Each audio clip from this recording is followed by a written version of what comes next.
A bucket and a cause, the Ice Bucket Challenge explodes. The summer of 2014, remember it? The Ice Bucket Challenge, everyone was doing it, celebrities, politicians, your next-door neighbor. People were dumping buckets of ice water over their heads, all in the name of ALS. It seemed to explode out of nowhere. One day it was a blip on the internet, the next it was inescapable. Social media feeds were flooded, news channels couldn't get enough. The premise was simple, even silly, but the impact, anything but. The Ice Bucket Challenge became a global phenomenon. It raised millions for ALS research, and it brought unprecedented awareness to a disease many had never even heard of.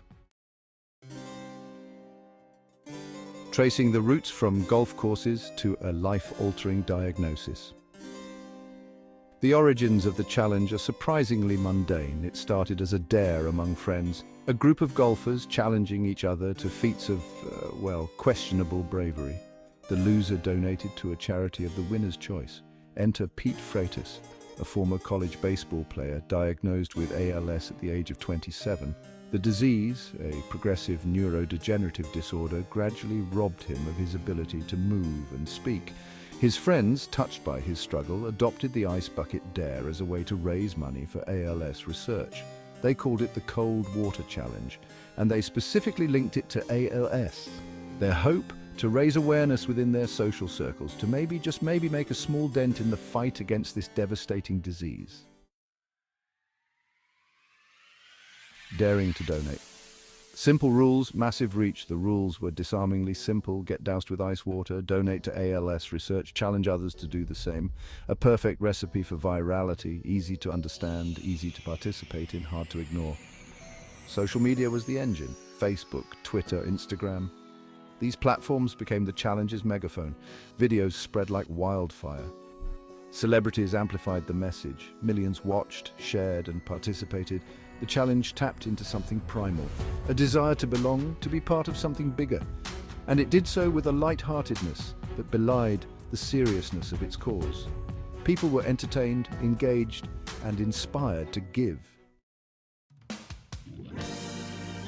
Section 4, a deluge of dollars, funding the fight against ALS.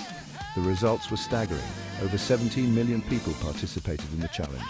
Millions of dollars poured into the ALS Association, with donations far exceeding anything the organization had ever seen before.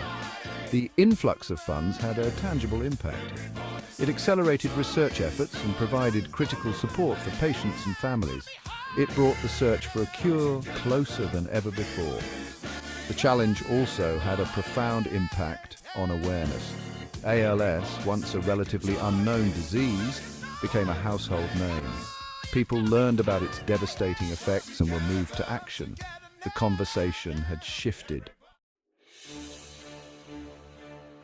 Section 5, the tide of criticism, scrutiny under the spotlight. But the challenge wasn't without its critics. Some questioned the effectiveness of slacktivism. Was it just a feel-good trend? Did it trivialize a serious issue? Others raised concerns about the environmental impact of wasting water and about the potential for injury from the ice water dumps themselves. There were also questions about the transparency of the donations and about how the funds were being used. The ALS Association faced scrutiny, a challenge for any organization thrust into the spotlight so suddenly. Section 6. A legacy of awareness, the enduring ripple effect. Despite the criticisms, the Ice Bucket Challenge left an indelible mark.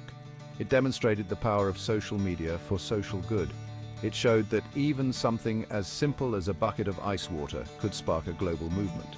The challenge raised awareness, generated funds, and accelerated research. It brought hope to patients and families affected by ALS. And it left a legacy of giving that continues to inspire. The fight against ALS is far from over, but the Ice Bucket Challenge marked a turning point. It brought us closer to a future where this devastating disease is no longer a death sentence. A future that, thanks in part to a viral challenge, feels a little less distant.